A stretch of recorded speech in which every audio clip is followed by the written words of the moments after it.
Makanya saya ketawa ketika Purbaya kemarin coba tuh dia keluarkan bond stabilization fund untuk buyback saham SBN yang dilepas oleh investor internasional itu di pasar sekunder. Investor yang lihatnya, investor ketawa. Kenapa? Kita nggak punya uang untuk buyback saham yang dilepaskan investor global di pasar sekunder. Kenapa? Karena dananya itu berasal dari APBN. APBN kita jebol 240,1 triliun. Uang dari mana? Saya bilang ini hanya sekedar action, entertain, untuk mengatakan kepada publik kami masih bisa kok, tapi secara substansi mereka nggak bisa ngapa-ngapain. Dari tanggal 28 Februari 2026 kita diperhadapkan dengan tontonan yang sangat memalukan terkait dengan posisi nilai tukar rupiah. Saya bilang dalam posisi nilai tukar itu bukan cuma menggambarkan struktur perekonomian domestik kita secara sistematis dari hulu sampai ke hilir.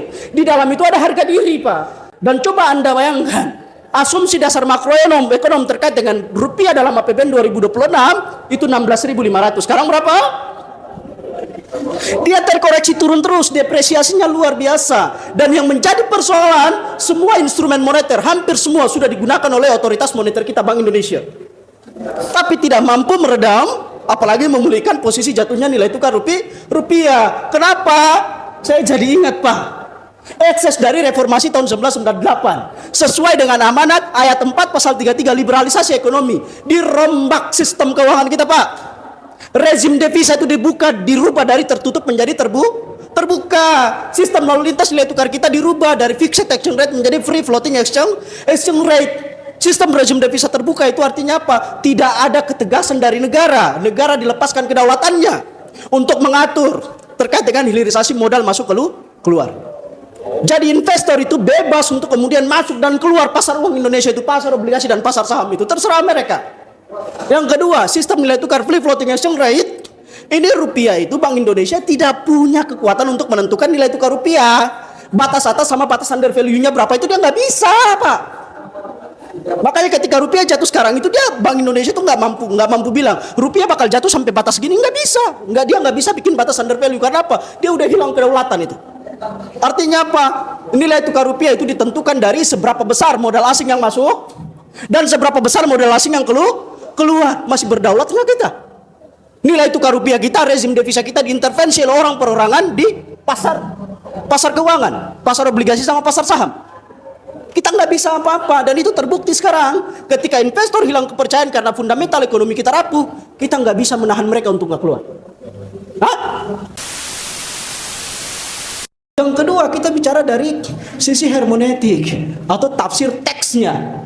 Tafsir teks ini kita bicara Pancasila itu bukan sebagai naskah yang sifatnya mati.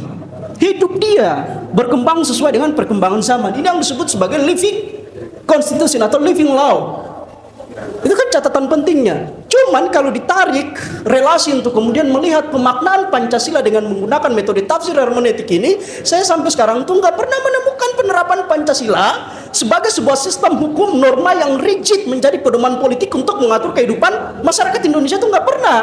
Kalau Pancasila sebagai seperangkat nilai moral yang ditafsirkan secara sebagian-sebagian masuk ke dalam aturan perundang-undangan mungkin ada.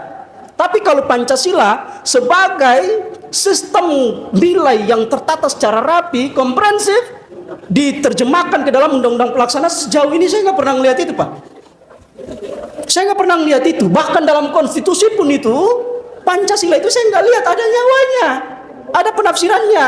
Kenapa? Karena saya baca riset dan laporan dari Komisi Konstitusi yang menanggapi proses amandemen konstitusi yang keempat itu di tahun 2002. Dan di sana ternyata hampir semua pasal dalam batang tubuh konstitusi itu punya masalah. Dan masalahnya bukan masalah teknis, bukan masalah bahasa, tapi masalahnya adalah masalah prinsipal, dualisme ideologi. Banyak pasal-pasal dalam konstitusi itu yang dualisme ideologi. Ini riset hasil temuan dari Komisi Konstitusi. Misalnya saya balik lagi, Pak, bab 14 pasal 33.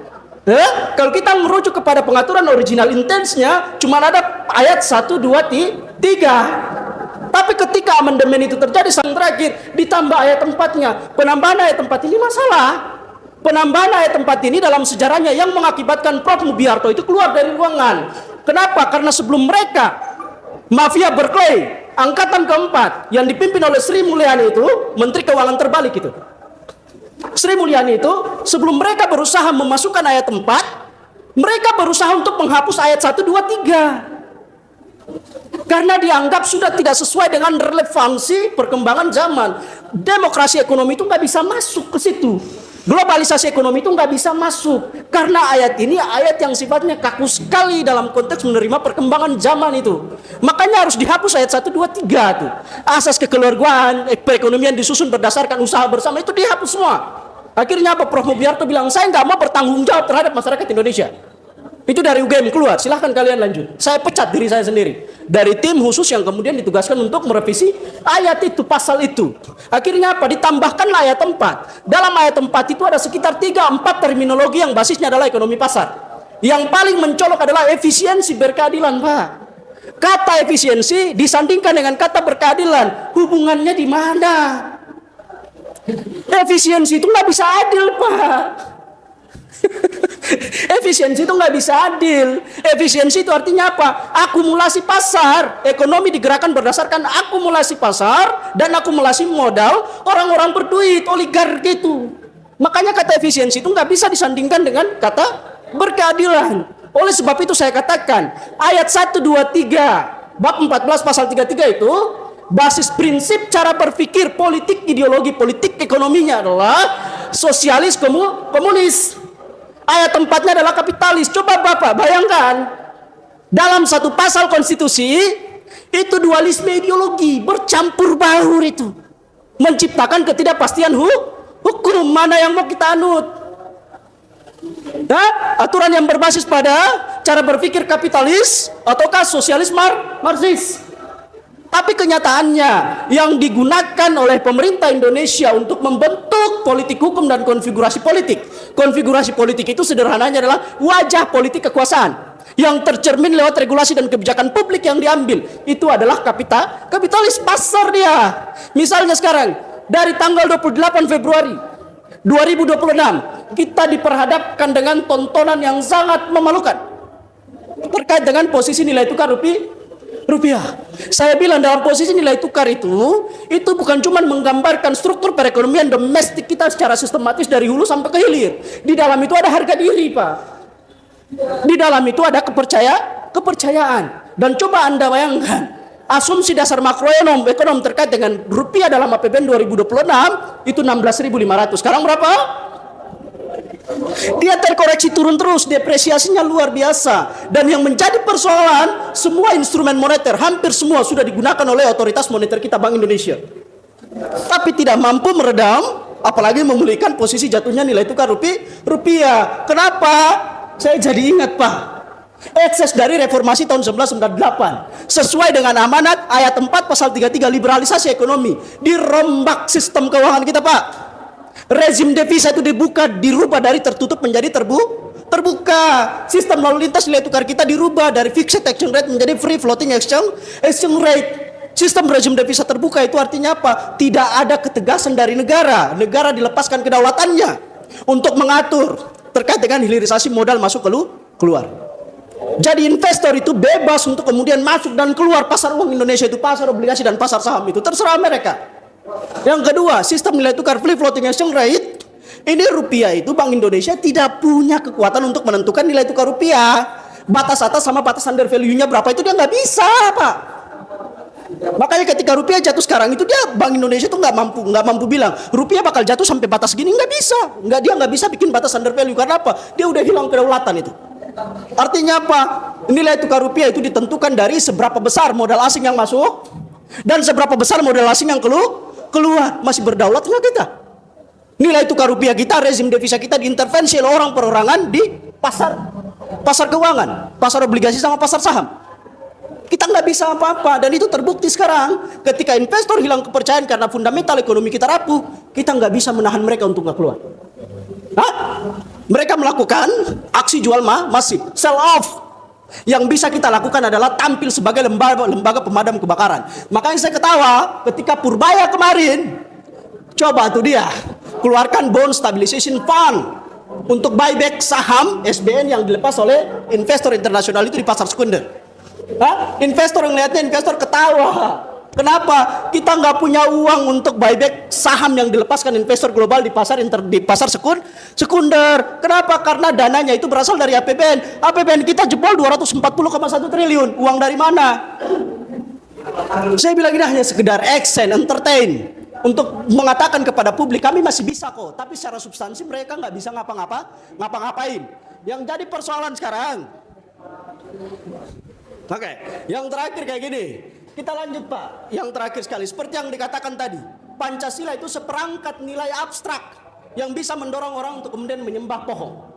Ini saya pakai metode penafsiran Pancasila dari aspek sosiologis, antropologis. Maksudnya bagaimana? Pancasila ditafsirkan dari aspek sosiologis, antropologis. Itu bahwa ada keterikatan makna antara sila 1 sampai sila kelima. Mana yang menjadi kepalanya? Yang menjadi kepalanya adalah sila yang pertama, ketuhanan yang Maha Kalau saya sependapat dengan Rocky Gerung, pasal ini adalah pasal yang mengajak orang untuk menjadi ateis. Di dalamnya itu beragama bertuhan itu bukan sesuatu yang wajib. Ingat, itu adalah pilihan.